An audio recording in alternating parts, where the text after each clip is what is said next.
Gente, hoje a gente vai ver aqui o assunto modelos atômicos e conhecer um pouco do histórico dos modelos que já foram propostos. Primeiro modelo são de dois filósofos gregos, cada um à sua época, isso 450 anos antes de Cristo aproximadamente. Um chamava-se Leucipo, o outro Demócrito.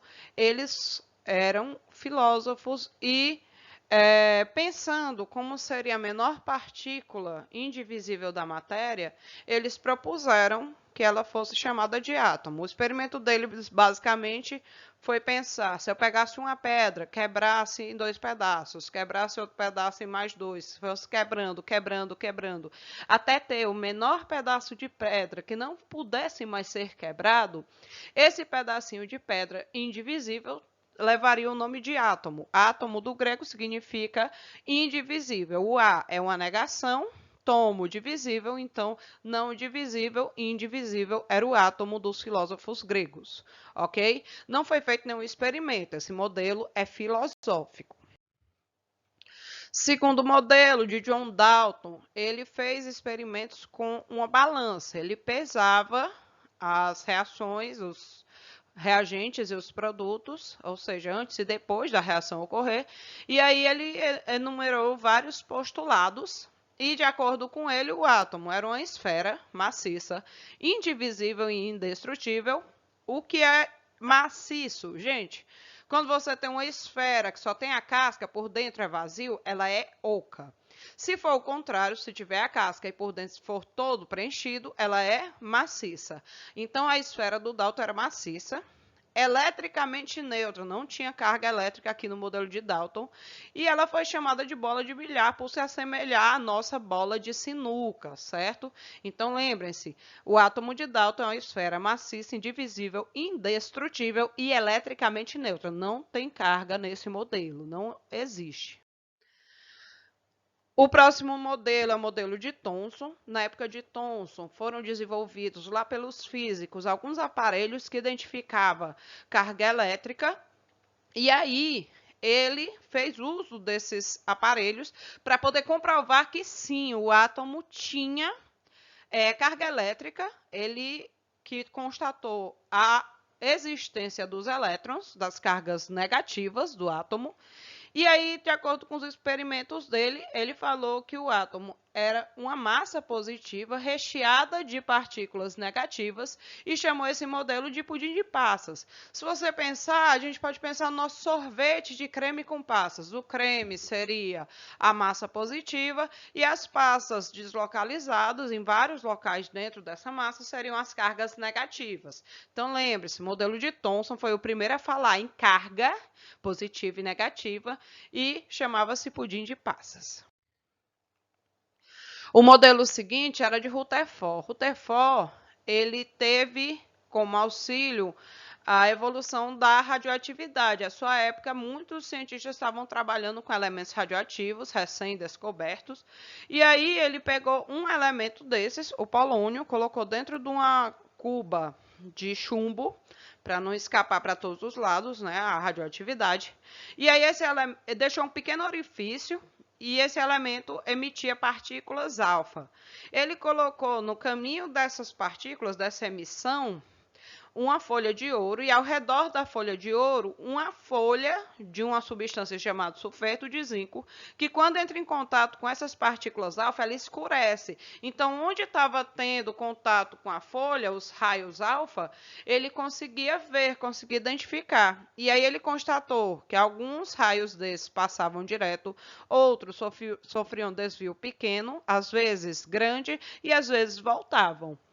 Então, ele explicou que o átomo tinha um núcleo bem pequenininho, onde tinha muita massa, por isso, na hora que as partículas alfa chocavam direto com o núcleo, voltavam, mas não eram muitos, e grande parte passava direto, algumas sofrendo desvio. Portanto, o átomo de Rutherford era um átomo que tinha um núcleo lá no centro, bem pequenininho, bastante denso, bastante pesado. Tinha uma eletrosfera com os elétrons deslocalizados e com grandes espaços vazios. Tinha cargas negativas nessa eletrosfera E ele chamou o modelo dele de sistema planetário, por parecer com o nosso sistema solar. O núcleo seria o Sol, lá no meio, bem pequeno e bastante pesado, e ao redor, as órbitas dos planetas seriam os elétrons na eletrosfera, ok? Então, o modelo de Bohr, que foi um complemento ao modelo de Rutherford, foi o modelo proposto logo depois, e ele falou que os elétrons não estavam deslocalizados dentro da eletrosfera, que eles tinham cada um a sua camada, e cada camada dessa tinha uma quantidade fixa de energia, tinha uma quantidade constante. Então, ele falou que as órbitas tinham energia quantizada. Foi ele que falou que cada camada dessa deveria ter um nome e que um átomo poderia ter de 1 até 7 camadas, onde ele nomeou com as letras equivalentes aos números, né? Sendo a camada 1 a camada K, a camada 2 a L, a 3 a M, a 4 a N, a 5 a O, a 6 P e a camada 7 a Q. Só frisando, um elemento pode ter só 1, 2, 3, mas no máximo 7 camadas, que a gente vai ver logo em seguida, tá? No próximo conteúdo a gente vai ver essa parte das camadas.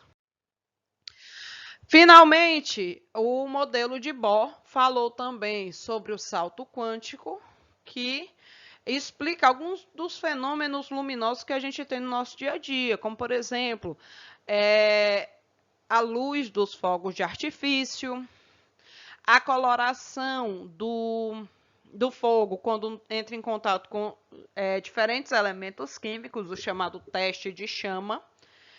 E aí ele fala o seguinte, que essa luz é originada de um salto.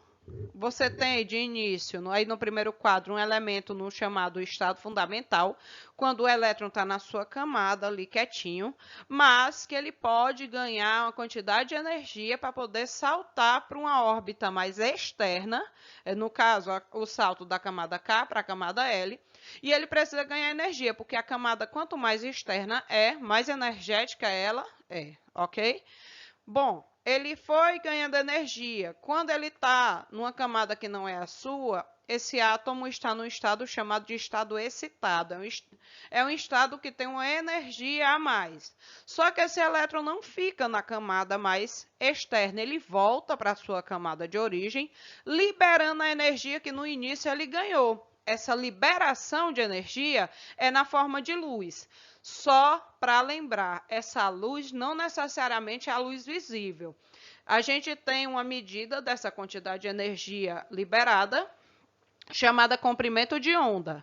O comprimento de onda, dependendo do valor dele, é que você vai ter ou luz infravermelha, que a gente não vê, ou ainda luz ultravioleta, que a gente também não vê, e um pequeno espectro que tem a luz visível, que são as emissões luminosas que a gente consegue enxergar, ok?